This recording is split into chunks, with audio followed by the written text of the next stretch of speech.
Hi! இன்னைக்கு ஒரு slow afternoon routine தான். பிகாஸ் ரேவந்த்க்கு இன்னைக்கு வீக் ஆஃப்.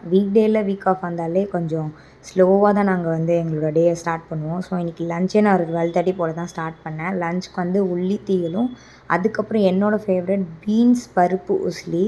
ஸோ, அதுதான் நான் பண்ணியிருந்தேன். அதுக்கப்புறம் என்னோட தக்காளி செடி வளர்ந்தது எனக்கு ஒரு சின்ன பேராசை ஆயிடுச்சு. அதனால சரி ஏதாச்சும் ஒரு செடி போடலாம் அப்படின்னு யோசிச்சுட்டு இருக்கும்போது தான் சரி மல்லி செடி வந்து ஈஸியாக வளரும் அப்படின்னு சொல்லி பார்த்துருந்தேன் யூடியூப்பில். ஸோ, அதை ட்ரை பண்ணலான்னு சொல்லிட்டு இந்த நார்மல் மல்லி இருக்கும் இல்லையா, முழு மல்லி, அது வந்து ஒன்றும் பாதியமாக உடச்சி ஒரு 3 ஹவர்ஸ் தண்ணியில் சோக் பண்ணிட்டேன். அதுக்கப்புறம் மாடியில் இந்த மாதிரி ஒரு ரெக்டாங்கிள் சைஸில் ஒரு தொட்டி இருந்துச்சு. ஸோ, அதில் வெறும் கற்பூரவள்ளி தான் இருந்துச்சு. அதை எடுத்துகிட்டு நான் இந்த மண்ணை கொஞ்சம் நல்லா முன்னாடியே தண்ணி போட்டு ஊற வச்சு இப்படி எடுத்துட்டேன்.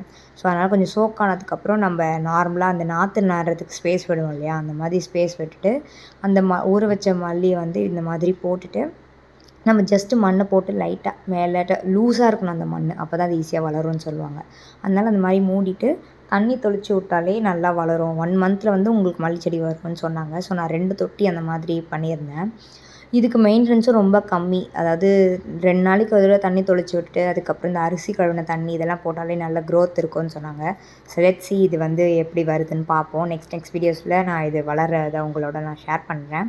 ஸோ, அவ்வளோதான். இன்றைக்கி டே வந்து சூப்பராக போச்சு. நான், பாப்பா 3 பேருமே சேர்ந்து இந்த ஆக்டிவிட்டி பண்ணது வந்து சூப்பராக இருந்தது மைண்டுக்கும். ஸோ, அவ்வளோதான். அது முடிச்சுட்டு அப்படியே டைரெக்டாக லஞ்ச் வந்து சாப்பிட்டாச்சு. ஸோ, அவ்வளோதான் இந்த விலாக். நெக்ஸ்ட் விலாகில் பார்க்கலாம். பாய் எல்லாருக்கும்.